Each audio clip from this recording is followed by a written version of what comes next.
My friend, welcome back. If this is your first time, welcome. I'm Adonis Bjornson, your manifestation mentor. Today, I'm talking to you about one of the most important things when it comes to your manifestations, being unbothered. Being unbothered in life, quite possibly, might be the most important thing that you can ever do when it comes to manifesting your dream life. Being unbothered is combined with detachment, with actually being fully in control, with being in the frequency of your desired reality. You see, if anything outside of you is dictating your reality, that thing, that person, whatever it may be, has control over you. You don't want that. You want to be fully in control of your emotions, your desires, who you are being, who you are choosing to be. When we are unbothered by things and situations, we confirm to our subconscious mind that it's okay to keep creating. It's okay to be in a place of creation, of the frequency that we want to be in. If you're going to let people just ruffle your feathers, if you will, and get you upset by every little thing, you will never make it. You will never get where you want to be. If you have to control your partner, if you have to worry about, oh my gosh, why are they going out? Why are they doing this? Oh my gosh, this or that. You will not have a long-lasting relationship. I promise you that.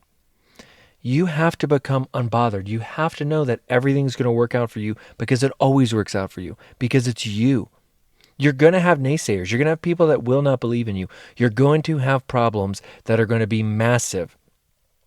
You have to be able to overcome that by being unbothered. When you don't react to a situation, you contain the power. But when you react in any way, shape, or form, you have now essentially given your energy to said thing. You've given the leash, if you will. That thing, that person now controls you. But when you are calm, unbothered, and you respond to the situation, and maybe not even respond, maybe you just say nothing, maybe you don't even react, that's when you are in control. That's when you're in alignment. That's when you're in the frequency that you want to be in. I go through this a lot where there are people that try to make me feel a certain way. I have a lot of haters. I have people that disagree with me. I work with thousands of clients, and there can be times where they, maybe they're having a bad day, whatever it is. I don't know what it could be. Like, there's a multitude of things that they may be going through in that day, and they tend to take it out on me. I always stay unbothered. I might say like, hey, like, I'm not going to allow that type of disrespect, but I say it in such a kind, warm, unbothered manner. And 99% of the time, they're like, oh my gosh, I'm so sorry. I realized what I did. Okay, I'm sorry about that. I didn't mean to do it. I just was having a certain type of day, whatever it may be. I've even had people that have said things, terrible things, given me threats and things like that. And the first thing I say is, hey, are you okay? Like, I'm sorry you're going through whatever. Like, I'm here for you. Like, what's going on? Sounds like really bad stuff. And then they're like, oh my gosh, I'm so sorry. But, I was really drunk right now, or I was this or that, whatever they would say. You know what I mean? And it's a true story. There was actually a guy one time. This was on Easter, and he said like really mean things. And he's like, "Oh my gosh, I'm so sorry. I'm really drunk now, right now on Easter, and blah blah blah blah." And I'm like, "Well, yeah. I mean, you better figure that out. I mean, that's." And he just came from church. It was a really funny. I mean, it wasn't funny, but it was just when I was reading it, I'm like, "Wow, this is pretty ridiculous." But really felt bad actually for the guy because he was so messed up. But the point is, I didn't react. I could have been like, oh my gosh, how dare you say that? I'm going to blah, blah, blah. Really freak out, which most people do. They overreact to a situation. They react in general. I won't even say overreact. They react. And when we do that, we cause a split in the timeline. We create more problems. If you are going to manifest your dream life, if you're going to be in control, if you are the creator, you cannot let these things deviate you from your plan.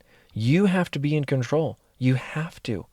You have no choice. Like, I'll never understand the idea and the thought of, oh, yeah, I'm just like I'm going to freak out. Oh, this person said this or that, or I'm so jealous. Oh, you said this to this. Like, on stuff that's crazy. People ruin their lives over the most ridiculous, over their ego wanting to have control. Saw a video just the other day on Twitter where some guy was talking to this girl, just saying some silly stuff, and the girl's boyfriend gets out of the car and freaking unalives the guy just for talking, some random stranger. His life is over. He did the worst thing he could ever do, and it's like all that to react. Like it's people have ruined their lives from reacting more than anything. So when we're unbothered, that's a superpower. That's someone who is in control. That's who you want to be. You don't want to be the tough guy like, oh, what did you say to my girl? Oh my gosh, I'm going to do this or that. When I'm with my wife, I make sure 100% she's safe. If she's safe, everything's good. Like, I'll do everything to make sure she's safe. But if people are going to say this or someone says whatever remark or anything like that, like I'm not going to start something. I'm always going to make sure to de-escalate it, to bring it down. I'm going to make sure things don't get out of control. I'm the first one to do that, to make sure, hey, no, don't worry about it. Let's keep it cool.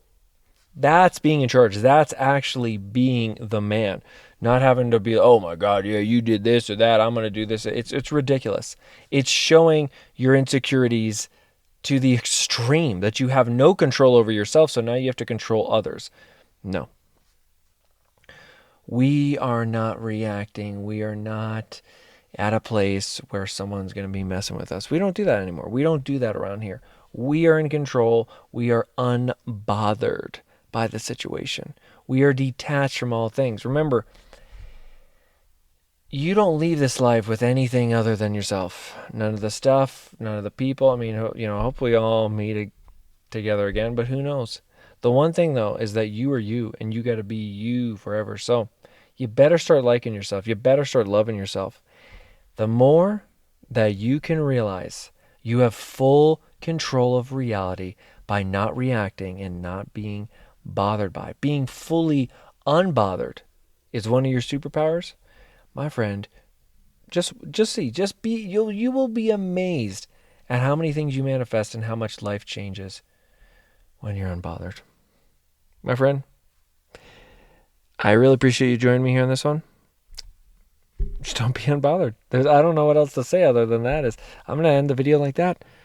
Nothing to say. You understood it. You know now to not react. I'll see you in the next one.